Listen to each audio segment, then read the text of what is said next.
Sahabat seperjuangan di seluruh penjuru tanah air, selamat datang di acara Si Oren bersama Bung Said Iqbal. Sebelumnya, mari kita sambut penampilan trio kelas pekerja.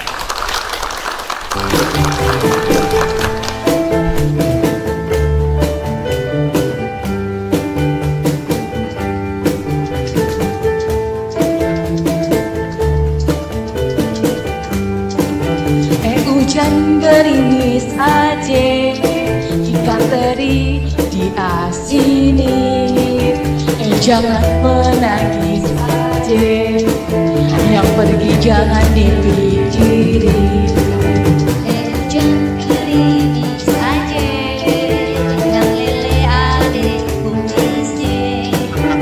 Jangan menangis aja, kalau boleh cari gantinya. Hujan gerimis aja, pergi berlayar ke Tanjung Cina. Mengapa adek menangis aja, kalau memang jodoh tak kemana. Hei hei. Acara hari ini adalah Mari Bicara. Jangan lupa like, share, komen, subscribe, dan bunyikan tombol loncengnya.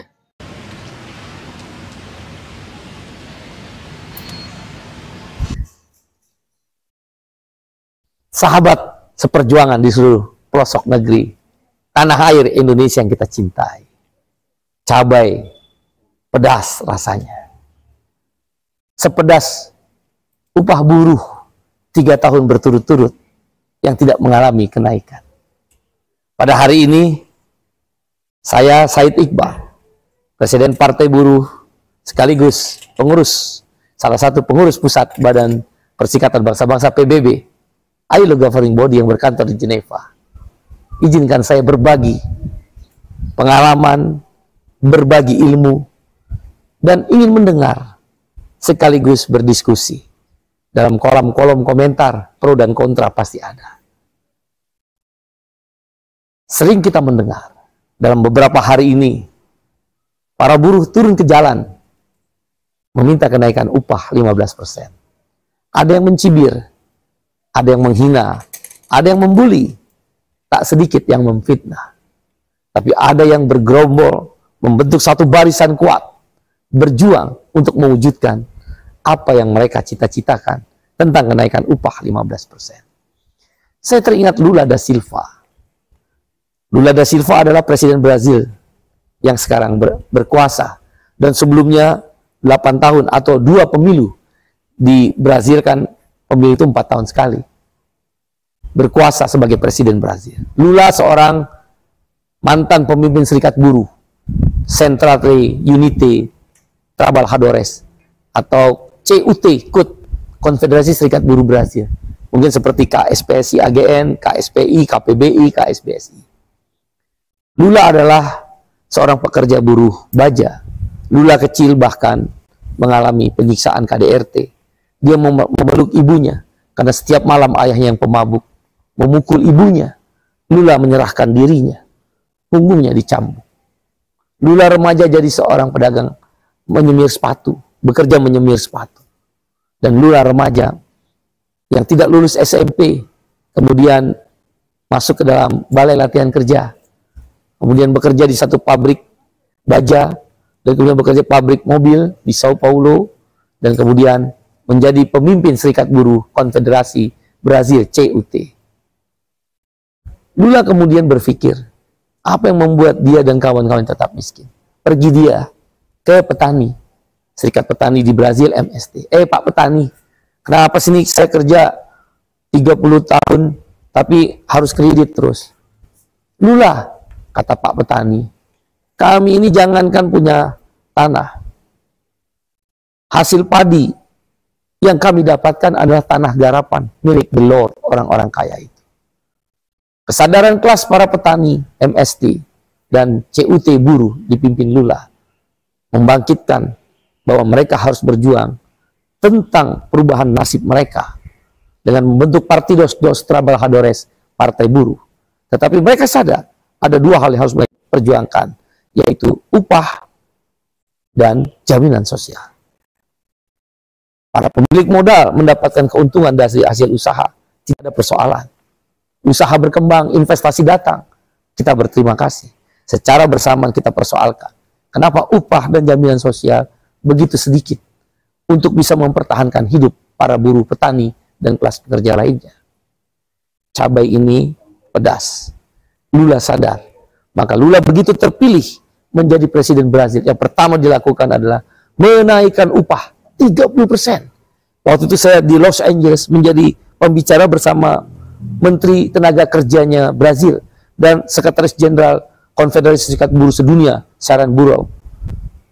Menteri Tenaga Kerja Brazil mengatakan, Lula mengumumkan yang pertama ketika merayakan kemenangan, victory celebration, yaitu saya naikkan upah buruh di Brazil 30% selama 8 tahun.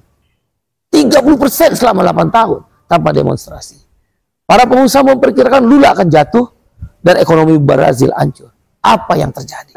Brazil daya belinya meningkat akibat upah yang layak. Konsumsi meningkat, pertumbuhan ekonomi meningkat. Tapi Lula bilang, kenaikan upah itu harus beredar di dalam negeri. Kau nggak boleh beli barang-barang impor. Akhirnya Brazil menjadi pelopor beach. Brazil, Rusia, India, Cina, South Africa bisa mengimbangi negara G7. Hari ini dengan Omnibus Law Undang Cipta Kerja PP nomor 36 tahun 2023, tahun 2022 mengakibatkan upah buruh tidak naik 3 kali berturut-turut, padahal pertumbuhan ekonomi Indonesia sedang baik sekitar 5,1%. Ekonomi tumbuh dibayar dengan upah yang tidak dinaikkan. Oleh karena itu wajar kalau kemudian para buruh mereka memperjuangkan kenaikan upah 15%. Ada pertimbangan yang mereka katakan. Yang pertama, Indonesia sudah masuk middle income country. Negara dengan penghasilan menengah per kapitanya. Kira-kira adalah sekitar 4.500 US dollar per tahunnya. Kalau $1 kita asumsikan 15.000 rupiah, ada 67.500.000 rupiah penghasilan per tahun. Kalau dibagi 12 bulan, akan ketemu sekitar 5,6 juta rupiah per tahun. Berapa upah minimum di Jakarta? Hanya 4,9.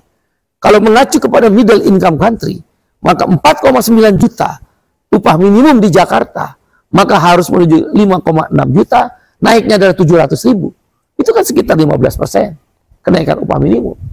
Yang kedua, hasil survei dari Litbang Partai Buruh dan KSPI, kenaikan kebutuhan hidup layak, terutama di sektor rumah, makanan, dan juga transportasi, mengalami peningkatan berkisar 15-20%, terutama di sektor makanan. Cabai ini pedas, harga-harga melambung tinggi. Oleh karena itu, kenaikan 15% adalah rebound terhadap 3 tahun upah buruh tidak naik berturut-turut, harga melambung tinggi. Yang ketiga, Permenaker nomor 3 tahun 2023 memotong upah buruh 25%. Maka untuk mengembalikan daya beli buruh, 15% adalah jawaban. Saya rasa, mari kita duduk bersama, meyakinkan kita masing-masing tentang rasa keadilan. Kau boleh kaya, tapi jangan miskinkan kami. Buruh akan berjuang tentang upah minimum 15%. Saya mendukung perjuangan kaum buruh dan para kelas pekerja lain. Cabai itu pedas, tapi dia akan menjadi semangat ketika dijadikan sambal untuk makan. Teruslah berjuang. Terima kasih. Ya warna oranye Partai Buruh, warna oranye Partai Buruh, partainya kelas pekerja, partainya kelas pekerja, Partai Buruh nomor 6.